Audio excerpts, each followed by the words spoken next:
It's Thursday, the 21st of April, 2022. Welcome to the Fast 5 by Fear and Greed, where we give you the top 5 business stories you need to know in just 5 minutes. I'm Michael Thompson, and good morning, Sean Aylmer. Good morning, Michael. Sean, we have 5 stories to get through in 5 minutes. Let's rip in. Story number 1, big deals are back in the headlines after a consortium led by global private equity fund KKR made a $20 billion bid for Ramsay Healthcare. Yes, the offer for the country's largest private hospital operator triggered a 24% jump in Ramsay's share price to about $80 a share, still below the bid price of $88 a share. Including debt, the bid's valued about $28 billion, and the consortium includes several local superannuation funds. Now, the Ramsay board said the talks were preliminary. There was no guarantee it would go ahead. However, the biggest shareholder, the Paul Ramsay Foundation, apparently has indicated that it's interested in the talks. Now, Paul Ramsay Foundation owns nearly 19% of the listed company. Ramsay was founded in 1964 by Paul Ramsay and listed on the ASX in September 1997. It operates 72 private hospitals and day surgery units in Australia. Healthcare is really attractive to some super funds because it's long dated, so the assets have long lifespans, stable returns, it's growing, it's supported by government money. It's a little bit like infrastructure. And as we saw with the Sydney Airport deal, super funds love infrastructure. Healthcare kind of fits into that in some ways. All right, on to story number 2. And the premiers of New South Wales and Victoria yesterday announced a further lifting of COVID restrictions from Friday night, Sean. Yes, in New South Wales, household contacts will no longer have to isolate for 7 days if they're showing no symptoms, and close contacts will need to have daily rapid antigen tests and wear masks indoors, but otherwise be free to move around the community.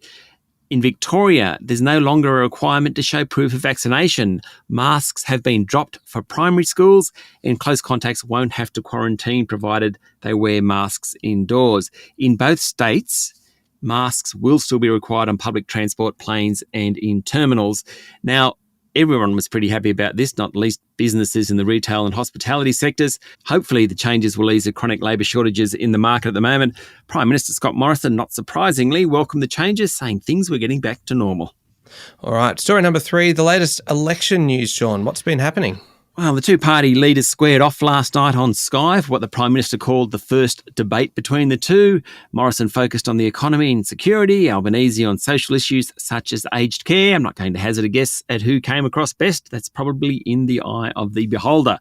Meanwhile, the Liberal candidate for Warringah, Catherine Deves, has become more than a sideshow in the campaign because her anti-transgender comments are splitting the Liberal Party. More moderate members want her disendorsed, but Prime Minister Scott Morrison is backing her, saying Australians are getting pretty fed up with having to walk on eggshells. Okay, story number 4. This one's pretty incredible, Sean. There's been a settlement in the case against a Deloitte director over an alleged fraudulent scheme in which he claimed at least $3 million in work expenses, which were used to fund his lifestyle, including my favourite purchase, a hot tub. Yes, do you reckon this would be as good a story if there wasn't a hot tub involved? No chance. No chance. The hot tub is just something a little bit extravagant, isn't it? It does. I mean, there are all sorts of other things that he allegedly purchased with these work expenses, art, sculpture, watches, clothing, those sorts of things. Anyway, the firm will now seize and sell hundreds of items owned by the former Deloitte director, Paul Quill. Under an agreement signed off by the federal court, he has agreed for those products to be sold to pay back the $3 million. No finding was entered, so we don't actually know the ins and outs of the story, but certainly $3 million was spent on these products and now they're being resold.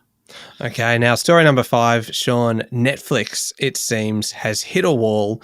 It lost 200,000 customers in the first quarter of this year. That's the first time in more than a decade that Netflix has lost subscribers in a quarter.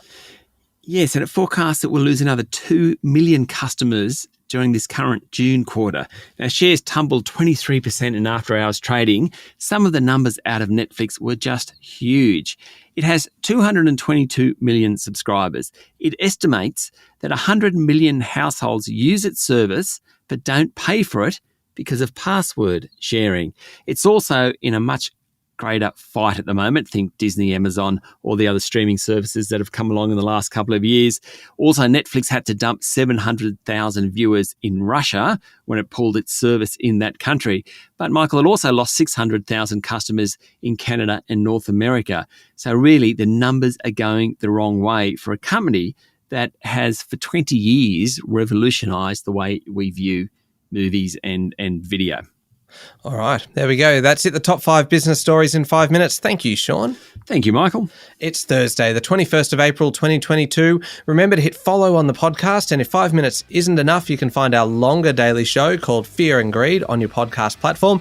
And if you're up to something a little bit lighter, you can find our other weekly show called Safe Word by Fear and Greed. New episodes out every Thursday, so there's one out today. Search for that Safe Word by Fear and Greed on your podcast platform. I'm Michael Thompson, and that was the Fast 5 by Fear and Greed. Have a great day.